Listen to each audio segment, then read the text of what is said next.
Ujanja hatimaye imewadia.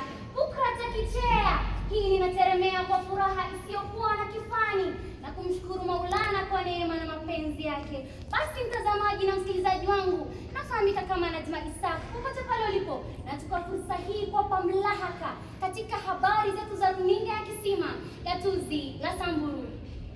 Wahenga hawakukosea waliponena kuwa mgeni njoo mwenyeji apone. Basi leo tunaye mgeni studioni ambaye ni mtaalamu wa mtaala huu wa umilisi. Karibu sana mgeni wetu. Asante sana Binatu.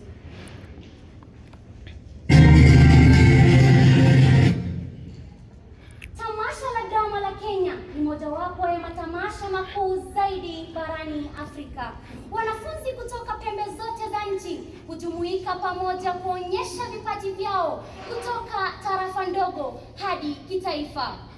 Je, wajua kwamba ni mara ya kwanza kaunti ya Samburu kuwakilishwa katika jukwaa la kitaifa? Sasa ni miaka 63 tangu kuanzishwa kwa tamasha hizi. Naam, amini usiamini, mbele yako ni mtangazaji bomba kutoka kaunti ya Samburu.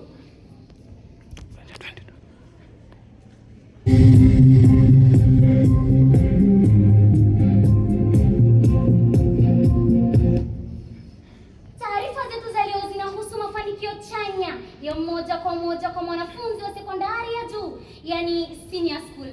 Mtaala huu wa umilisi umekuja na changamoto zake nchini Kenya, kwani shule nyingi za sekondari ya juu zimejikuta katika njia panda, huku zikichapa kama mwanamkembe anayejifunza kutambaa. Hebu tuungane na mwanahabari wetu Rehema aliye katika shule ya wasichana ya sekondari ya juu ya Kisima, eneo la Samburu. Mwenzangu Rehema, unanipata vyema?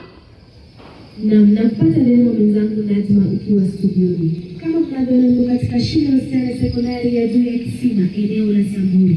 Niko hapa kupata maoni kutoka kwa walimu na wanafunzi kuhusiana na mtaala huu wa umilisi. Watatuelekea maeneo ya masomo au wanavyoita academic square ili tupate maoni kutoka kwa wanafunzi. Hapa niko katika maeneo ya masomo, yani academic square. Ni darasa ya gredi ya 10 manjano. Watatazame ni somo lipi wanalofanya humo darasani.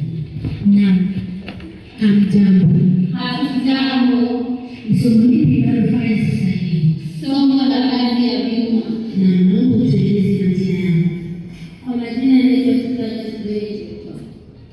Kwa ufupi, naomba utueleze changamoto zipi unazopitia katika somo hili. Kwa kweli katika somo hili tunapitia changamoto kadha wa kadha. Kwa mfano, kama unavyoona kuna ukosefu wa walimu wageni kufunza somo hilo.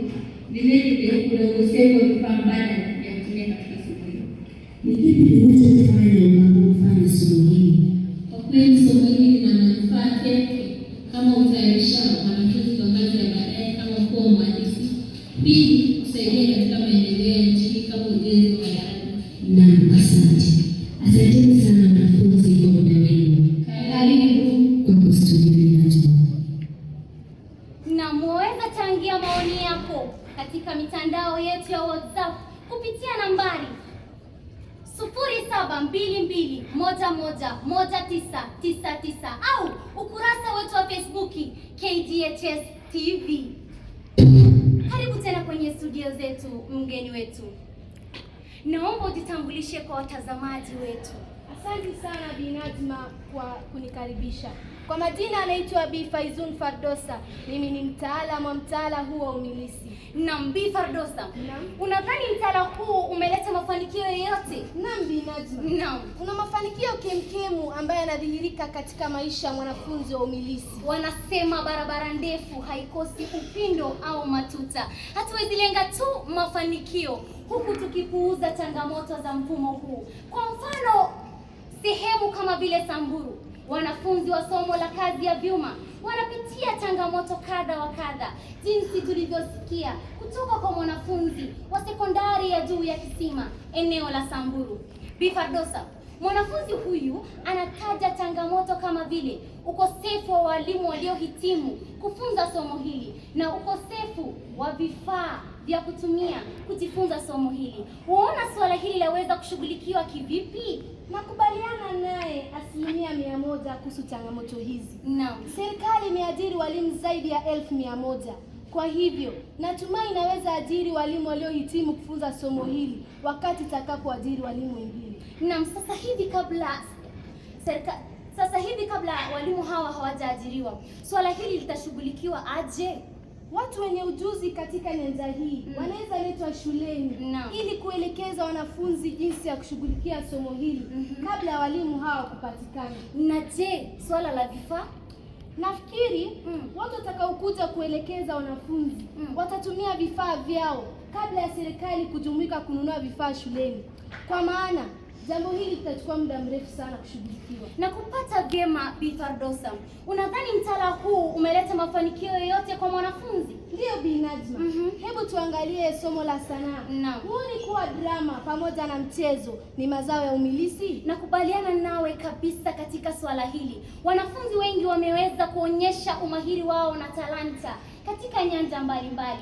Si drama kama sasa, muziki, michezo na hata uchoraji. Kwa hivyo tunakubaliana katika hili kuwa mtaala huu umewasaidia wanafunzi wengi kujijua. Naam, nahisi pia utapunguza utegemezi wa wasomi wa baadaye kwa serikali.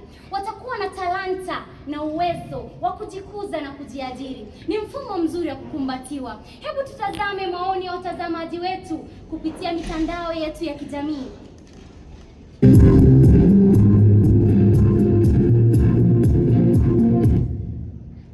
Mitandao yetu ya WhatsApp tunaye James ambaye anasema ni mzazi wa mwanafunzi wa gredi ya 10. Kusema kweli, mtaala huu licha kuwa na gharama ya juu una manufaa mengi sana kwa mwanafunzi. Nakubaliana nanyi 100%. Tukaelekea kwingineko kupitia mitandao yetu ya Facebook, tunaye David Abucheri ambaye anasema, hamjambo, mimi ni mwalimu wa sekondari ya juu. Nakubaliana na mgeni wetu kuwa mtaala huu una manufaa makubwa sana kwa mwanafunzi. Serikali jitahidi isuluhishe hizo changamoto ndogo ambazo zinakabili mtaala huu. Bi Fardosa, asante sana kwa kuwa nasi hapa studioni. Natumai muda mwingine utakuwa nasi hapa studioni tena. Asante sana.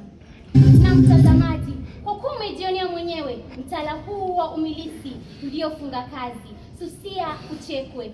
Ni wazi kama jua la mtikati kuwa pema ni pema, usipopema na ukipema si pema tena. Ama kweli leo mzaha uliokuwa nusra kutunga usaha utafika kwenye tamati kutokana na mafunzo mengi tuliyopokea. Kufikia hapo, mtazamaji wangu, sina budi kutamatisha habari zetu za leo.